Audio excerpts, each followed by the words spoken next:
మకరం వారికి గనక చూసుకున్నట్లయితే ప్రధానంగా మీకు తృతీయ వ్యయాధిపతి అయినటువంటి గురువు సప్తమ స్థానంలో జీవాత్మ సంయోగంలో ఉంటూ గురుమౌఢ్యంలో కూడా ఉన్నాడు.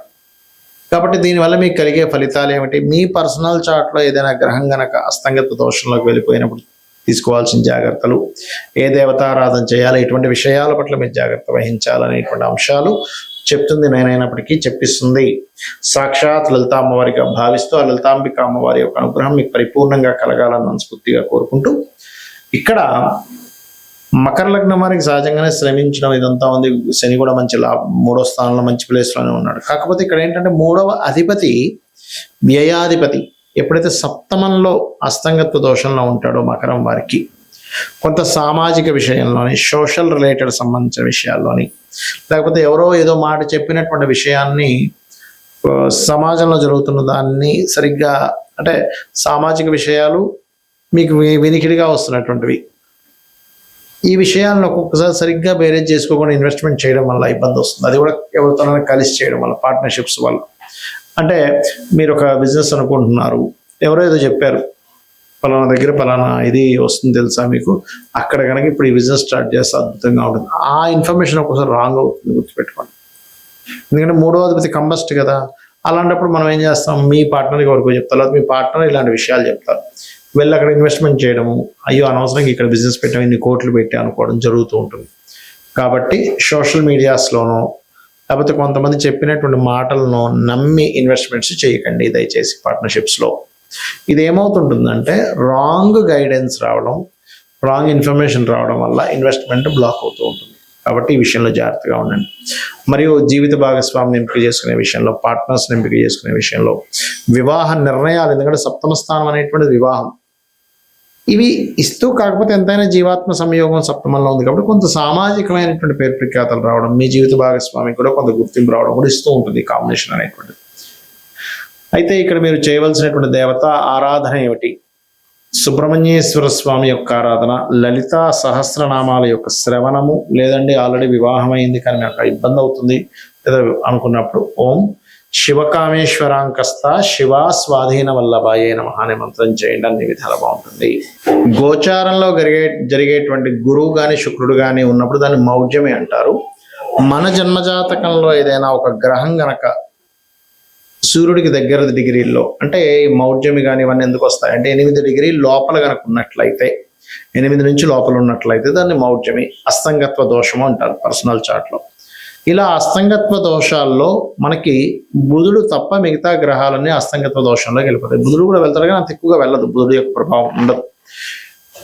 అయితే ఇక్కడ మనం ఒక్కొక్క గ్రహము అస్తంగత్వంలోకి వెళ్ళడం వలన ఒక్కొక్క ఫలితాలు వస్తాయి. ఆ విషయాలు జాగ్రత్తగా ఉండాలి. మీ పర్సనల్ చార్ట్లో గుర్తుపెట్టుకోండి. అది భావన ఏ భావంలో ఉందనేది వంటిది 12 భావాలు చూసుకుంటూ ఒక్కొక్క గ్రహం బట్టి కూడా ఉంటుంది. ఉదాహరణకి గురువే అనుకున్నాం, మీ జన్మజాతకంలో గురువు ఏ ఆధిపత్యం వహించాడో, గురువు కనుక ఒకవేళ అస్తంగత్వ దోషం ఏర్పడితే ఏమవుతుంది అంటే, మీరు ఏదైనా స్కూల్స్ కాలేజ్ నిర్వహణ చేసేటప్పుడు కొన్నిసార్లు ఒక్కోసారి చూడ మనం బంగారం కొంటూ ఉంటాం. గురువు అస్తంగత్వ దోషంలో మీ జన్మజాతకంలో ఉన్నట్లయితే గోల్డ్ మీద ఇన్వెస్ట్మెంట్ చేయడం అంత శ్రేయస్కరం కాదు.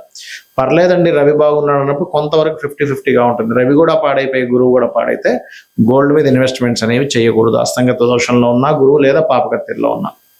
అదేవిధంగా కొన్నిసార్లు అమావాస్య యోగంలో పుడుతూ ఉంటారు కదా, అంటే అప్పుడు చంద్రుడు చాలా క్లోజ్ డిగ్రీల్లో సూర్యుడి దగ్గరికి వచ్చేసాడు, చంద్రుడేమో క్షేణ చంద్రుడే. అలాంటప్పుడు ఏంటంటే మీరు అమావాస్య నాడు పితృదేవతా సంబంధించిన కార్యక్రమాలు చేయడము, మరియు అదేవిధంగా మరొక విషయం ఏంటంటే ఇక్కడ వీటితో పాటు మానసిక సంబంధంగా అంటే కొంచెం మనసు మీద ఎక్కువ తీసుకుంటూ ఎక్కువ ఎమోషన్స్ అవ్వకూడదు అనేటువంటి దాని అర్థం అనమాట. అదేవిధంగా కొంతమందికి కుజుడు చాలా క్లోజ్ కంజంక్షన్లో రవితో కనెక్ట్ అవుతాడు. అలాంటప్పుడు ఏమవుతుందంటే వీళ్ళకి సర్వసాధారణంగా తండ్రి కొంచెం అగ్రెసివ్గా ఉండడం, అదేవిధంగా మీకు ఆ పోర్ట్ఫోలియోస్ ఏమొచ్చే దాన్ని బట్టి ఉంటుంది. కాకపోతే ఇక్కడ ఏంటంటే ఏదైనా ఖాళీ ల్యాండ్లు, అందులో ముఖ్యంగా గవర్నమెంట్ ల్యాండ్స్ తీసుకుంటూ ఉంటాం యాక్షన్స్లో, ఆక్షన్ జరిగినప్పుడు. కాబట్టి ఆ ఆక్షన్లో తీసుకునేటువంటి ప్రభుత్వ సంబంధించిన ల్యాండ్స్ తీసుకునేటప్పుడు 1-4 సార్లు మళ్ళీ చూసుకొని తీసుకోవాలి, అందులో ఏదైనా దోషం ఉందా ఏంటి అనేటువంటిది. అదేవిధంగా బుధుడైతే కొంచెం ఎక్కువ కంబస్ట్ అవ్వడు బుధుడు విషయంలో. కాకపోతే ఏంటంటే బుధుడు మీరు ఎప్పుడైనా గుర్తుపెట్టుకోండి, కంబస్ట్ అయినప్పుడు కొంచెం ఏదైనా వ్యాపారం చేస్తున్నారు లేదా షేర్ మార్కెట్ రిలేటెడ్ సంబంధించిన విషయాల్లో చాలా జాగ్రత్తగా ఉండాలి. అదేవిధంగా శుక్రుడు అనుకోండి, వివాహము. చాలా మందికి శుక్రుడు కనుక క్లోజ్ కంజంక్షన్లో కనుక రవితో ఉన్నట్లయితే అప్పుడు ఏమవుతుంది అంటే మీకు అది వివాహము, వివాహ జీవితము, స్పర్మ్ కౌంటింగ్ తక్కువగా ఉండడము, లేకపోతే కొంతమందికి లేడీస్కి అయితే వాళ్ళకి చూడండి ఒక్కోసారి వాళ్ళు ఈ thyroid related issues, హార్మోనియల్ related issues వస్తూ ఉంటాయి. శని కనుక అయినట్లయితే సహజంగా చెప్పాలంటే శని రవుల కలయిక ఈజ్ సమ్ టైమ్స్ కొంచెం గట్టిగా ప్రయత్నం చేస్తే గవర్నమెంట్ జాబ్ వస్తుంది. కాకపోతే తల్లిదండ్రులు అంటే తండ్రితో కొంత తెలియని విభేదాలు రావడము, కొంచెం జాబ్లో ఒక్కొక్కసారి చూడండి మనం చూస్తూ ఉంటాం, పలానా జాబ్ దగ్గరికి వెళ్ళామండి అక్కడ స్ట్రక్ అయిపోయానంటూ ఉంటాం. అయితే ఇక్కడ ఏంటి, శనితో పాటు అది దశమాధిపత్యం కూడా వస్తే ఇంకా ఎక్కువ వస్తుంది దాని ప్రభావం.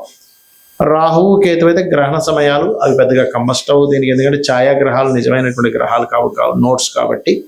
అయితే ఇక్కడ ఏంటి, ఏ భావంలో మీకు అస్తంగత్వ దోషం ఏర్పడింది. ఇప్పుడు మనం చెప్పుకుంటున్నాం మేషం వారికి అయితే 4వ స్థానము, వృషభం వారికి అయితే 3వ భావంలో ఉన్నది, రవి గురువులు, మిథునంకి అయితే 2వ స్థానము, కర్కాటకం అయితే రాశిలోనే, సింహానికి అయితే 12వ స్థానము, కన్యకి అయితే 11వ స్థానం, ఇలా చెప్పుకుంటున్నాగా. అలాగే మీ లగ్నం నుంచి, లగ్నం వేరు రాశి వేరు గుర్తుపెట్టుకోండి, మీ లగ్నం నుంచి ఒక గ్రహము కంబస్ట్ అయినప్పుడు అది ఏ భావంలో అయిందే చూసుకోవాలి. లగ్నంలో అయిందనుకోండి జీవుడికి అది ఎఫెక్ట్ ఎక్కువ ఇస్తుంది.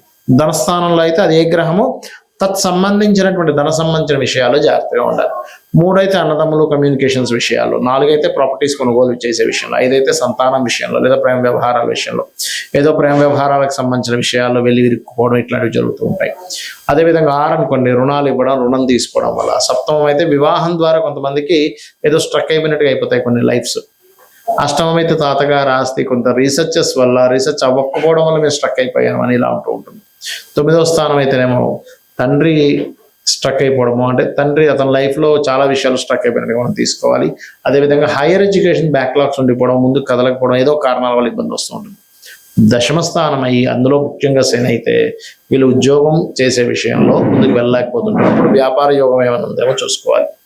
లాభం అయితే వ్యాపార స్థానాలు ఏదైనా ఒక లాభం ఆశిస్తున్నామో, ఎక్స్పెక్టేషన్ చేస్తున్నాము, అప్పుడు ఇబ్బంది వస్తుంది. 12వ స్థానం అయితే ఇన్వెస్ట్మెంట్ చేసేటప్పుడు పర్టికులర్గా ఆ మహాదశలు అంతర్దశలు. ఇప్పుడు ఎగ్జాంపుల్ ఒక గ్రహం ఏదైనా కంబస్ట్ అయింది అంటే అస్తంగత్వ దోషంలోకి వెళ్ళిపోయింది, దాన్ని గోచారంలో మౌఢ్యమి అనే పదంతో వాడతాం. ఇప్పుడు ఆ అస్తంగత్వం దోషంలోకి వెళ్ళిపోయినటువంటి ఆ యొక్క గ్రహం ఏదైతే ఉందో అది పర్టికులర్గా మీకు ఏ భావ సంబంధంగా ఉందో చూసుకోవాలి. ఇప్పుడు 12వ భావ సంబంధంగా ఉందనుకోండి, అప్పుడు ఇన్వెస్ట్మెంట్స్ ఆ పర్టికులర్ మహాదశ అంతర్దశలో పనికిరావు, గుర్తుపెట్టుకోండి. ఇది గోచార పరంగా కొంత పని చేస్తుంటుంది, దీని పరంగా పనిచేస్తుంది. అంటే ఎలా అంటే ఇప్పుడు చిన్న ఎగ్జాంపుల్ చెప్తానండి మీకు. మీరు ఒక ప్రాంతం నుంచి మరొక ప్రాంతానికి వెళ్ళాలి, దానికి ఒక 3-4 వేస్ ఉన్నాయి వెళ్ళడానికి, కానీ 3-4 త్రోవలు ఉన్నాయి.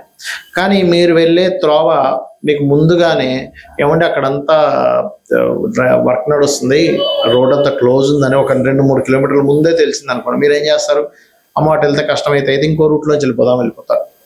ఎలాగైతే మీరు వెళ్ళేటువంటి జర్నీలో ఒక కార్లోనో బైక్ మీద వెళ్ళేటప్పుడు ముందుగా తెలిసి అంత దూరం వెళ్ళి అయ్యో బ్లాకేజ్ ఉందా అని వెనక్కి వచ్చి మళ్ళీ ఇంకో రూట్లో వెళ్ళడానికి ఎలా అయితే మీకు పెట్రోలు, మనీ, శ్రమ సేవ్ అవుతాయి, ఇది ముందుగా తెలుస్తాయి. అలాగే జ్యోతిష్ శాస్త్రంలో కూడా మీకు పలానా మహాదశ అంతర్దశ వస్తుంది, ఇది ఇక్కడ కంబస్ట్ అయ్యి ఉంది, లేకపోతే ఈ గ్రహం ఇలా ఉంది, కాబట్టి మీరు ఈ విషయంలో జాగ్రత్త తీసుకోండి, ఖచ్చితంగా బాగుంటుందని చెప్పేదే జ్యోతిష్ శాస్త్రం. కాబట్టి ఈ విషయాల్లో జాగ్రత్తలు తీసుకోండి, అన్ని విధాలా బాగుంటుంది. శ్రీమాత్రే నమః.